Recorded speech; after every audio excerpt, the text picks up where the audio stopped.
नमस्कार, मैं हूं आपके साथ मयंक। तो देखिए, होर्मुज के आसमान में एक बार फिर आमने सामने आए अमेरिकी और ईरान के जेट। देखिए, जो खबरें आ रही हैं, करीब 10 मिनट का वो वक्त था, ठीक 24 घंटे पहले की ये घटना है। 10 मिनट का वो वक्त था जिसमें अमेरिकी जेट्स और ईरान के जेट्स आमने सामने थे और हालात ये थे कि किसी भी तरफ से जो है वो हमला हो सकता है। अब ये पूरी घटनाक्रम, ये 10 मिनट का कैसे स्टैंड ऑफ रहा, मैं आपको ये बताऊंगा। देखिए, जो खबरें आई कि 2 अमेरिकी प्लेन जो है वो ईरान के बॉर्डर के करीब बढ़ने लगे और ये एयरक्राफ्ट जो थे दोनों ईरान के एयर स्पेस के बिल्कुल करीब पहुंचे। इसमें से एक ने टेक ऑफ किया था बहरीन से और दूसरे ने टेक ऑफ किया था यूएई से। अमेरिका के 2 जेट्स, एक बहरीन से टेक ऑफ करता है, एक यूएई से टेक ऑफ करता है और दोनों बढ़ना शुरू कर देते हैं ईरान की तरफ। और ये ट्रैक किया किसने? रशिया के फ्लाइट ट्रैकिंग डेटा ने। रूस का जो फ्लाइट ट्रैकिंग डेटा होता है उसने फौरन इस बात को नोटिस कर लिया कि अमेरिका के 2 जेट्स जो हैं वो ईरान की तरफ बढ़ रहे हैं और फौरन ईरान को इसकी जानकारी दी गई। अब पहले हम आपको एक बार बताएं, जो खबरें छपी हैं, जो सोर्सेस आए, उन्होंने क्या लिखा, मैं आपको पहले वो बताऊं एक बार। The report said a US navy P-8A Poseidon aircraft departed from Bahrain and flew over the strait of Hormuz, making it second such mission in recent days. खबर आई कि देखिए, जो प्लेन्स, अच्छा उसको पूरा कर ले पहले। At the same time an MQ-4C Triton surveillance drone reportedly took off from Abu Dhabi and operated over the Gulf of Oman. देखिए, 2 जहाजों का जिक्र हो रहा है। पहले पोसेडियन प्लेन जो हॉर्मुज की तरफ बढ़ा, इसने टेक ऑफ किया था बहरीन से, जबकि जो दूसरा प्लेन था MQ-4C ट्रिटॉन सर्विलेंस ड्रोन, ये ड्रोन था, इसने टेक ऑफ किया अबू धाबी से और वो ओमान की खाड़ी की तरफ होता हुआ ईरान की तरफ बढ़ा। यानी कि 2 प्लेन उड़ते हैं, दोनों, एक हॉर्मुज के ऊपर बढ़ता है। जो सर्विलांस ड्रोन है पोसेडियन एयरक्राफ्ट कहलाता है ये। देखिए, ये पोसेडियन एयरक्राफ्ट अमेरिका का बेहद एडवांस एयरक्राफ्ट है और इसका मुख्य जो उद्देश्य होता है वो जो भी देश है उसके बारे में डेटा कलेक्ट करता है। ये खास तौर पर कहाँ पे मिसाइल्स हो सकते हैं, कहाँ पे रडार्स लगे हुए हैं, कौन सी जगह पर डिफेंस सिस्टम हो सकता है, आर्मी की, मिलिट्री की इस समय पोजीशन क्या है, समंदर में जो है वो शिप्स, वॉरशिप्स जो हैं उनकी पोजीशंस क्या है, इसके डेटाज ये रिकवर करके भेजता है। तो देखिए, एक ने टेक ऑफ किया बहरीन से, दूसरे ने टेक ऑफ किया अबू धाबी से।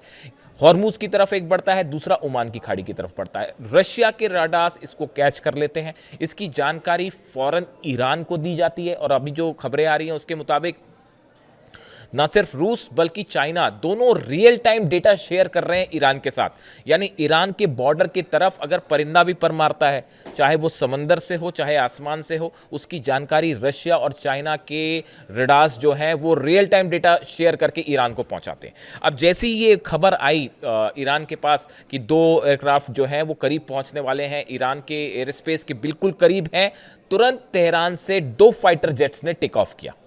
दोनों ने इंगेज, दोनों एक बढ़ने लगा हॉर्मुज की तरफ, जो कि हॉर्मुज पर की तरफ जो अमेरिका का प्लेन फ्लाई कर रहा था, जो उसकी तरफ करीब जा रहा था। तेहरान से टेक ऑफ करता है प्लेन और वो उसके करीब जाता है। दूसरा ओमान की खाड़ी से होते हुए जो ईरान के बॉर्डर की तरफ बढ़ रहा था, एयर स्पेस की तरफ बढ़ रहा था, उसको टेक ऑफ करने के लिए, उसको एनकाउंटर करने के लिए जो है दूसरा प्लेन जो कि तेहरान से टेक ऑफ हुआ वो उसकी तरफ बढ़ने लगा। यानी देखिए, चंद मिनटों के अंदर ही जैसी ये जानकारी आती है, सिर्फ मिनटों का खेल था ये, कुछ ही मिनटों के अंदर रूस ने जानकारी दी और बिना देर गवाए तेहरान से जो है फाइटर जेट्स ने टेक ऑफ कर दिया।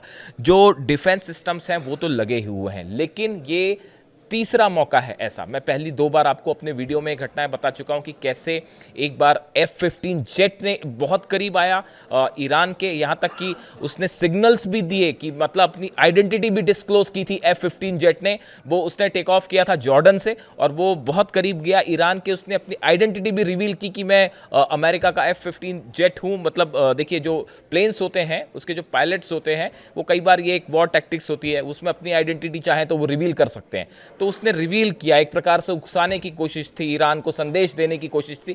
ईरान डरने वरने वाला नहीं था उससे, तो वो वापस चले गए। इसी तरह से F-35 जेट्स भी जो हैं वो भी बताया जाता है कि 2 जेट बेहद करीब पहुंच गए थे ईरान के, लेकिन एंटर नहीं किया, वापस चले गए। और ये तीसरा मौका है, यानी पिछले करीब 10 दिन के अंदर ये तीसरा मौका जब अमेरिका के 2 प्लेन्स बिल्कुल एयर स्पेस के करीब हैं, लेकिन फिर वही हुआ एक बार। ये दोनों जो प्लेन्स थे US navy P-8A Poseidon aircraft, और दूसरा जो MQ-4C ट्रिटॉन सर्विलांस ड्रोन था, ये दोनों ने एयर स्पेस में एंटर नहीं किया। वो करीब 10 मिनट तक ईरान के एयर स्पेस के आसपास रहे, मंडराते रहे और अल्टीमेटली वो वापस जाने को मजबूर हुए, वो वापस चले गए। इसी बीच तेहरान से मैंने आपको बताया कि जेट्स ने टेक ऑफ कर लिया था, डिफेंस सिस्टम्स लगातार लगे हुए हैं। अब सवाल ये है कि बार बार सर्विलांस वाली बात तो एक है ही कि लगातार ख़ास तौर पर स्ट्रेट ऑफ हॉर्मूज़ में जो है वो बहुत ही एग्रेसिव स्टैंड ले रखा है, पोस्चर लेकर रखा है ईरान ने। मैंने आपको पिछले वीडियो में बताया था कि किस तरह से जो फाइटर बोट्स हैं, 100 से ज़्यादा फाइटर बोट्स ईरान की स्ट्रेट ऑफ हॉर्मूज़ में इस समय उतार रखी है ईरान ने, कि अगर किसी भी तरह का कोई हमला होता है तो फ़ौरन उसको जवाब दिया जाए। एयरक्राफ्ट कैरियर जो है अब्राहम लिंकन, उससे अगर कोई हमला होता है तो उसको कैसे काउंटर करना, एक बड़ी रणनीति तैयार है और सबकी सब बोट्स पर मिसाइल्स हैं।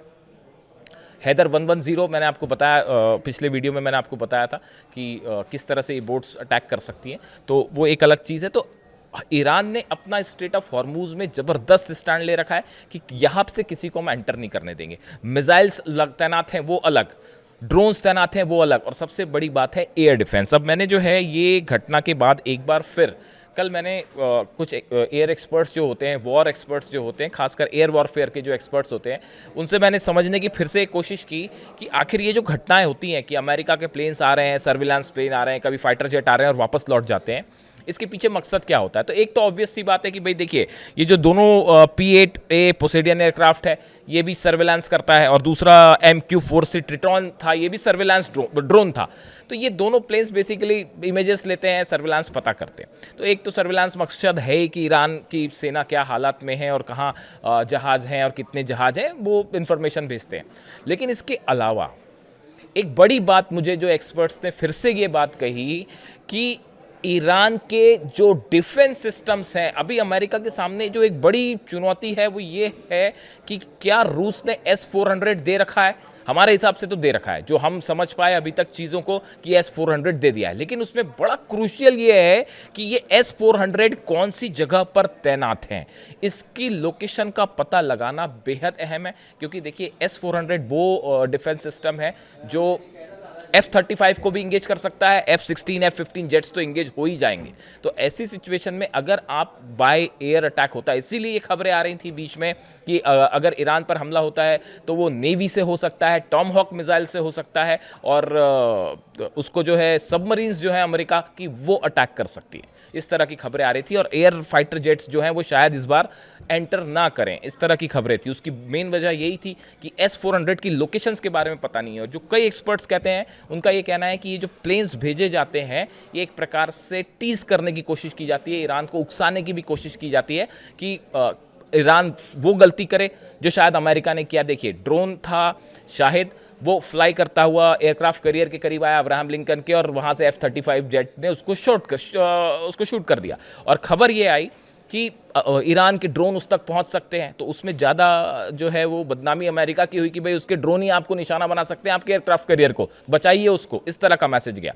तो एक पक्ष का ये भी कहना है, कुछ एक्सपर्ट्स ये मानते हैं कि ये पता लगाने की कोशिश है कि क्या ईरान अगर मान लीजिए उसे काउंटर करने के लिए ईरान की तरफ से कोई S-400 या कोई भी डिफेंस सिस्टम फायर होता है, 16 जो है बड़े कार्गो जेट्स उतरे हैं चाइना के, क्या चाइना ने भी अपना डिफेंस सिस्टम दे रखा है? ये बड़े सारे सवाल हैं जो ये तय करेंगे कि अगर अमेरिकन जेट्स एंटर करते हैं ईरान में तो सही सलामत वापस जा पाएंगे कि भी नहीं जा पाएंगे। तो इस सूरत में ये कोशिश है कि कहीं ईरान ये गलती कर दे कि कोई एक डिफेंस सिस्टम फायर कर दे, उससे ये अंदाज लगेगा कि भाई कहाँ कहाँ इनके डिफेंस सिस्टम्स हो सकते हैं, और क्या चाइना का भी डिफेंस सिस्टम है, क्या रूस का भी डिफेंस सिस्टम है, तो शायद अमेरिका अपनी रणनीति ही बदल दे।